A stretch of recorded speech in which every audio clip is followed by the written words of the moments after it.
अस्सलामुअलैकुम एवरीवन। उम्मीद है आप लोग सब खैरियत से होंगे और यकीनन मेरी नेक्स्ट वीडियो के लिए वेट कर रहे होंगे। तो बग़ैर किसी डिले किए हम चलते हैं अपनी वीडियो की तरफ। जैसा कि मैंने आपको बताया था कि मैं अपने ई लर्निंग विद सना में आपको सबसे पहले अकाउंटिंग स्टार्ट करवाऊँगी कि अकाउंटिंग है क्या बेसिकली, और अकाउंटिंग की बेसिक टर्म्स जिनको हम यूज़ करते हैं अकाउंटिंग में वो क्या हैं। जी, तो सबसे पहला हमारा क्वेश्चन आता है व्हाट इज़ अकाउंटिंग, यानी अकाउंटिंग है क्या। Accounting is a process of recording, summarising, analysing and reporting financial transaction to know the financial position of the business. यानी हम अपनी फाइनेंशियल ट्रांजैक्शन को रिकॉर्ड, समराइज, एनालाइज और रिपोर्ट कर कर ये जान सकते हैं कि हमारे बिजनेस की फाइनेंशियल पोजीशन क्या है। नेक्स्ट हमारे पास है importance of accounting. Accounting important क्यों है। Track income and expenditure. Accounting की हेल्प से हम अपने इनकम और एक्सपेंडिचर को ट्रैक कर सकते हैं कि हमारी इनकम कितनी है और हमारे एक्सपेंडिचर यानी एक्सपेंसेस कितने हैं। उसके बाद है इंश्योर सिक्योरिटी कंप्लाइंस। इसके ज़रिए हमें पता चलता है कि हम अपनी गवर्नमेंट के रेगुलेशन के अकॉर्डिंग चल रहे हैं या नहीं चल रहे। उसके बाद है evaluating the performance of business. हम अपने बिज़नेस की परफॉर्मेंस को एवेल्युएट कर सकते हैं कि हमारी बिज़नेस की परफॉर्मेंस अच्छी है या बुरी। नेक्स्ट है helps to create budget and future projection.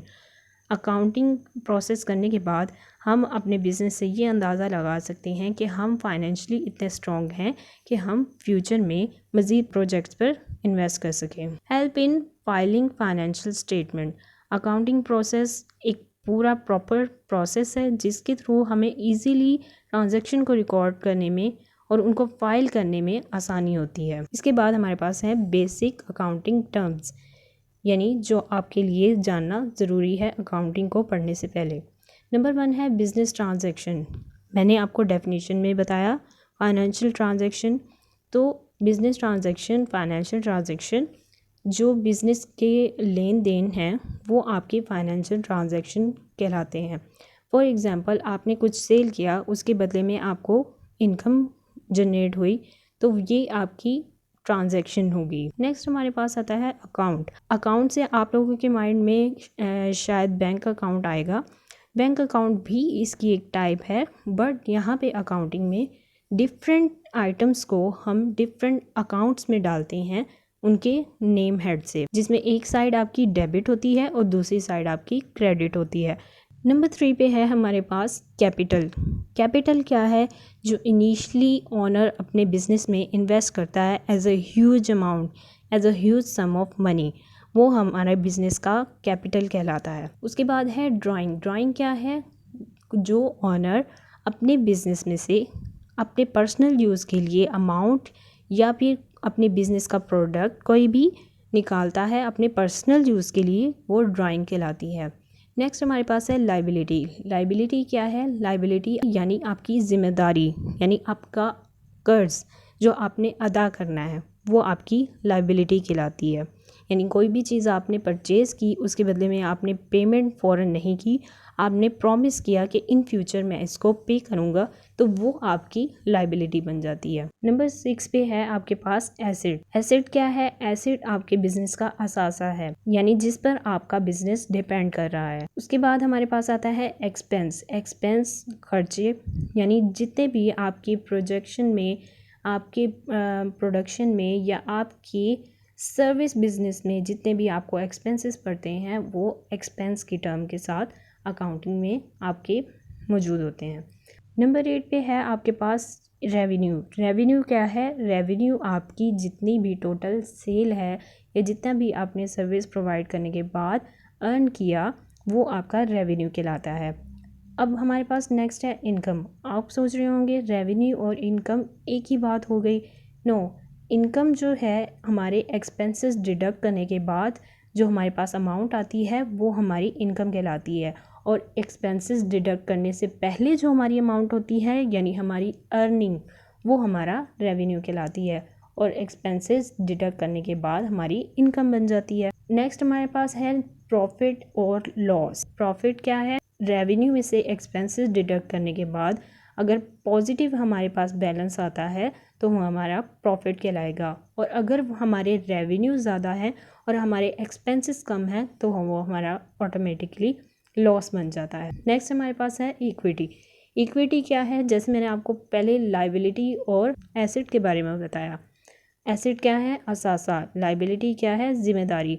तो असासे में से जिम्मेदारी जब पूरी हो जाती है तो जो रिमेनिंग वैल्यू बचती है वो आपकी इक्विटी कहलाती है। नंबर 12 पे है आपके पास परचेज़, यानी आप अपनी प्रोडक्शन के लिए जितने भी आइटम्स परचेज़ करते हैं, जितना भी रॉ मटेरियल परचेज़ करते हैं, वो आपके परचेज़ अकाउंट के तौर पर मौजूद होता है।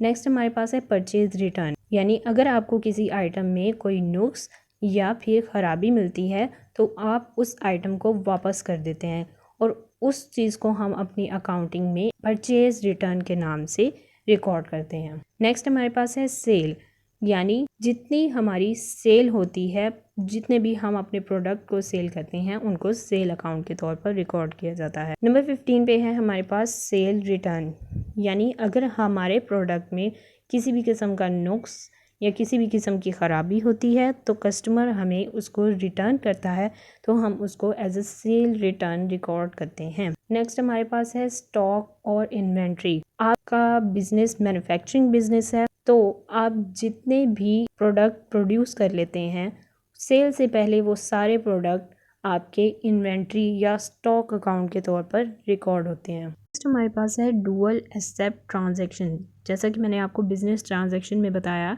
कि एक चीज़ जाती है दूसरी चीज़ आती है, तो डुअल एक्सेप्ट में यही होता है कि हम चीज़ों को दो तरह से रिकॉर्ड करते हैं कि हमारे पास एक चीज़ आई उसको रिकॉर्ड किया और एक चीज़ गई उसको रिकॉर्ड किया।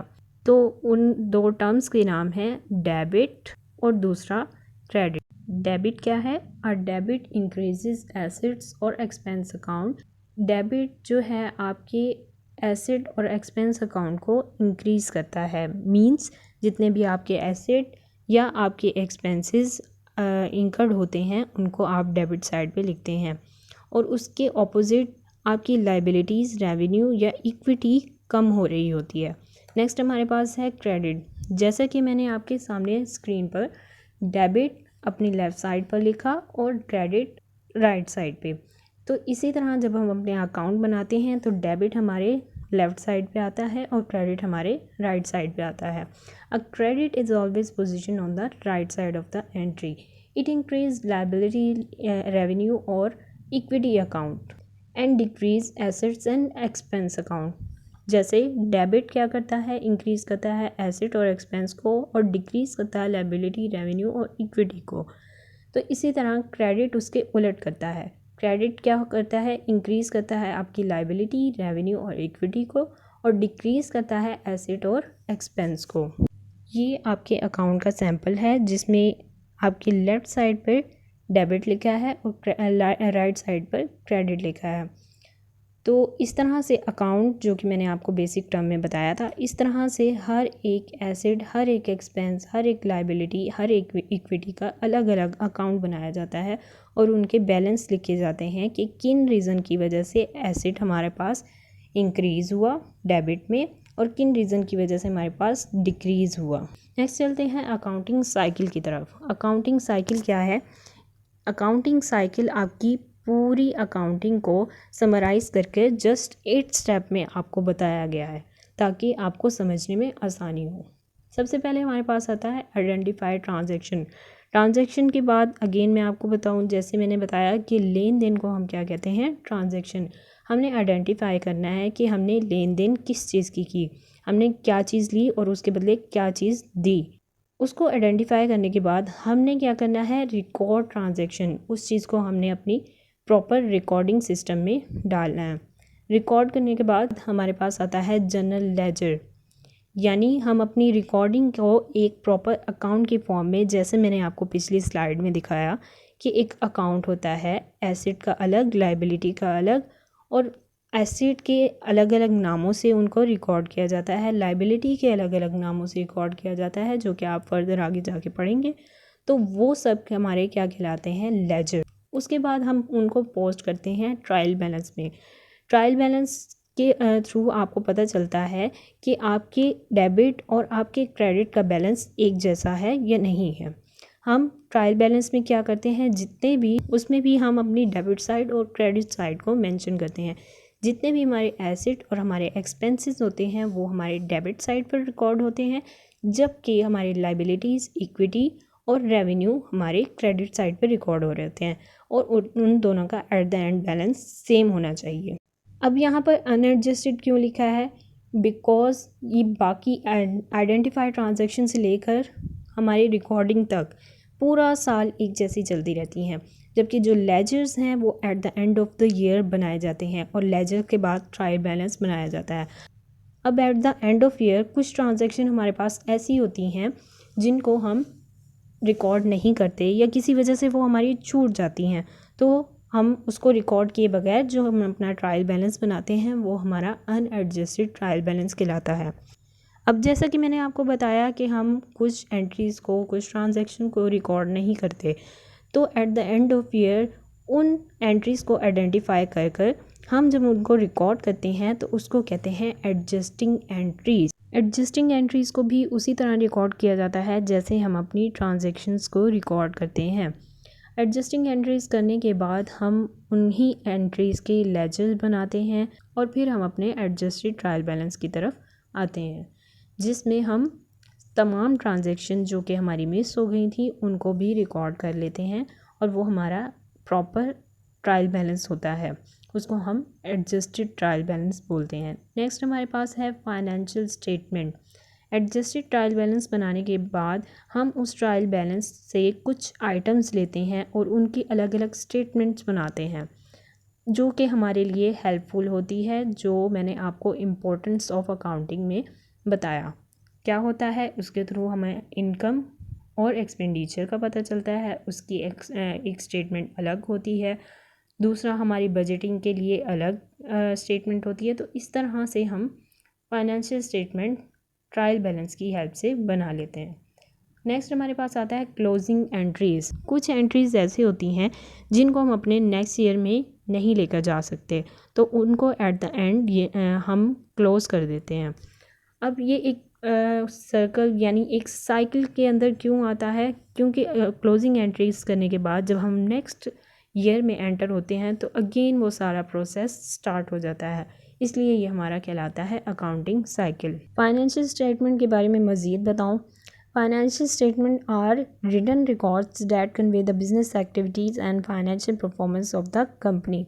यानी फाइनेंशियल स्टेटमेंट हमें एक प्रॉपर रिकॉर्ड देती हैं ताकि हम इजीली आइडेंटिफाई कर सकें कि हमारे बिज़नेस की परफॉर्मेंस कैसी है। उसके बाद कुछ मेजर टाइप्स हैं फाइनेंशियल स्टेटमेंट की जो बताना ज़रूरी है, और इसी को हम मोस्टली अकाउंटिंग में यूज़ कर रहे होते हैं। सबसे पहली इंपॉर्टेंस क्या बताई थी कि ट्रैक इनकम एंड एक्सपेंडिचर, यानी उसके थ्रू हम जितने भी इनकम है और एक्सपेंडिचर है अकाउंटिंग की हेल्प से आइडेंटिफाई कर सकते हैं। तो वो कैसे आइडेंटिफाई होते हैं? हमारी इनकम स्टेटमेंट के अंदर, यानी जितनी हमारी इनकम जनरेट होती है और उसके बदले हमारे एक्सपेंडिचर बनते हैं, तो उनको एक स्टेटमेंट के अंदर रिकॉर्ड किया जाता है जिसको इनकम स्टेटमेंट कहते हैं। नंबर 2 पे है हमारे पास statement of owner equity. Equity की डेफिनेशन में मैंने आपको बताया था कि इक्विटी है एसेट माइनस लाइबिलिटी, देन जो रिमेनिंग वैल्यू बचती है वो आपकी ऑनर इक्विटी कहलाती है। यानी ऑनर के पास जो टोटल वैल्यू बचती है, रिमेनिंग वैल्यू बचती है, उसकी एक स्टेटमेंट प्रॉपर बनाई जाती है। नंबर 3 पे है हमारे पास बैलेंस शीट। बैलेंस शीट क्या है? बैलेंस शीट है asset equal to liability plus owner equity. इन बैलेंस शीट में क्या है, एक तराजू की तरह है कि हम तराजू के एक पल्ले में अपने एसेट को डालते हैं और दूसरे पल्ले में हम लाइबिलिटी और इक्विटी को डालते हैं। अगर हमारा पल्ला इक्वल है देन इसका मतलब कि हमारे पास बैलेंस शीट इक्वल है। नंबर 4 पे है हमारे पास स्टेटमेंट ऑफ कैश फ्लो, यानी पूरे साल में जितने हमारे कैश फ्लो हुए, मींस हमारा जितना कैश गया या जितना कैश आया हमारी बिज़नेस ट्रांजैक्शन में, उसको रिकॉर्ड किया जाता है। यानी सिर्फ़ और सिर्फ कैश से रेलिवेंट जितनी एंट्रीज़, जितनी ट्रांजैक्शन होती हैं उनको स्टेटमेंट ऑफ कैश फ्लोज़ में डाला जाता है। सो आज की वीडियो के लिए बस इतना ही। नेक्स्ट जो हम अपने स्टार्ट करेंगे लेक्चर्स को, वो हमारी बुक से होगा, जो कि मैंने आपको अपनी पहली वीडियो में बताया था। बुक का नाम है फंडामेंटल अकाउंटिंग प्रिंसिपल्स। राइटर्स के नेम आपके सामने हैं। अगेन अगर किसी ने मेरी पहली वीडियो नहीं देखी तो वो इस वीडियो के थ्रू राइटर्स के नेम देख सकता है। मेरे पास है 20th एडिशन, आप लोगों के पास 13th हो, ये कोई भी एडिशन हो, नो प्रॉब्लम।